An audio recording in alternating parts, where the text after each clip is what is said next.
culture. My research study started with, it's rifted from my master's study where I was configuring the visual grammar of moving images. After that, because I was a filmmaker, but after that, I was introduced to virtual reality. I was supposed to come up with how 360 videos can be made into a filmmaking device or technique, but later on I just found out that the technology is premature for entertainment in terms of cinematic entertainment, but I discovered that it can be used in other ways. That's why I came up with this research. Simulation and the virtual environment cascades from a proposed doctoral dissertation, which is the title is Deframing Time-Space, a key iconic application of immersive technology in the reconstruction of impaired memory. So I am using virtual reality as a therapy for dementia patients. In this study, there are three key components of simulation in visual culture being implied. A, time and space are the two main subjects of memory. In film theory, they are not separate. They are fused together in the configuration of where and when in filmic science systems, or what we call time-space. Photographs, videos, and films are tangible examples of framed time-space. In the theater, as in cinema and television or other flat screens, the fourth wall separates the actor's diegesis or the cinematic world from the audience like a frame. When the actors address the audience, the fourth wall is knocked down. In the introduction of HMD or head-mounted display in VR, the fourth wall decimates. The decimation of the fourth wall extends space out of the screen into the world of the spectator, making it possible for the audience to be immersed in the virtual world and allows the viewer to participate in the character's world, making it also possible for the audience to play the main character when necessary, in another time, in another space. Second implication is that how the virtual world is designed and built depends on the selection of key iconic modes assembled for the compositionality of the moving media. Examples of these are speech, music, gestures, visual elements, including lights, particular objects such as costume, color, angles, and so forth.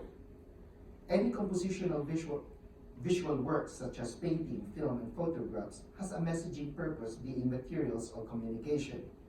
The purposive message, sometimes precise and direct as in advertising materials, or abstract as in art films, is directed for the intended results, say call to action. Thus, the clarity of the message and its intended result depends on how these modes are mixed and made to work together into one whole system of signification. The third implication is that in this research project, time and space, modes and media are made to work together in the simulated world for the purpose of constructing faded memory where the unreal upholds the real. However, the moving images is mediated not by a flat screen as we are used here, but by the immersive technologies, head-mounted displays or VR cave, necessitated by the introduction of new media, specifically VR or 360 video. In this context, the technological faculties of the new technology will be exploited for the benefit of putting the individual in an environment whereby the displays and events, time and space, deframed, can be recreated. How we build is how we understand the world, and how we understand is framed by what we built there. I quote from Ray Lucas from his book, Research Methods for Architecture.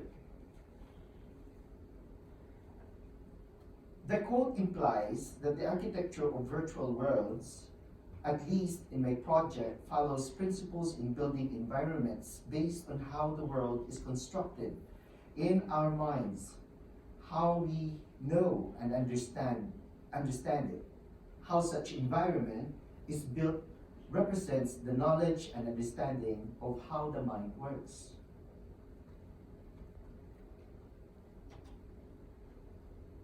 The theoretical framework constructed for this study is scaffolded by interdisciplinary studies involving several fields of inquiry. There is human-computer interaction, which helps define and configure the interaction between digital media and human cognition in the domain of computer-generated communication. Perceptual psychology puts the inner theory of psychology in associating the digital environment with man and the way he knows and understands the world. Cognitive science elevates the debate towards establishing the association between how the mind perceives digital percepts and in virtual environments, putting in the core of the framework the idea that immersive technology is a new tool of thought process, a cognitive augmentation.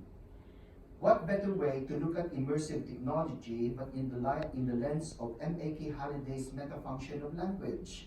That language has the metafunction to ideate the world, establish interpersonal relationship, and relegate the world into text that could be read, deciphered, and disseminated.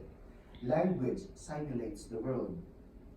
Brain science reflects cognitive science, only that in this specific field, the brain as an apparatus must be gleaned as something that typifies machine. In this case, immersive technologies such as VR. And finally, the design methodologies that could be had in composing digital content following the kine-iconic mode, the multimodality of moving images according to Andrew Byrne. Let me put it simply. Think of the brain and its many parts responsible for the workings of memory. The hippocampus, cerebellum cortex, amygdala, etc. The operation of the brain is extended towards the other faculties of the body: touch, smell, movement, balance, vision, taste, and so forth.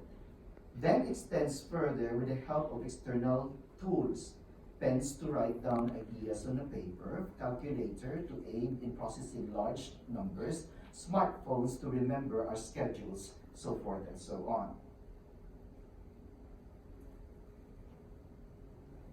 Then there is VR, which allows the mind to wander in an environment not possible in the real world. The idea is that the brain or the mind is augmented by technologies in order to assess what we know and what we can remember about the world. In this concept, immersive technology, VR, acts as an additional part of the brain together with the hippocampus, cerebellum cortex, amygdala, and other parts of the brain. However, the brain will eventually break down due to old age or some kind of injury. Say, parts of the brain involved in memory storage and retrieval will no longer be able to reliably function as they used to. But immersive technology, VR, will remain to function as it extends the mind's works in creating, storing, and retrieving memory. It is thus hoped that in an impaired memory, VR will be able to supply the works that original parts of the brain can no longer provide by immersing the individual in an unreal world for the purpose of retrieving past experience of the real.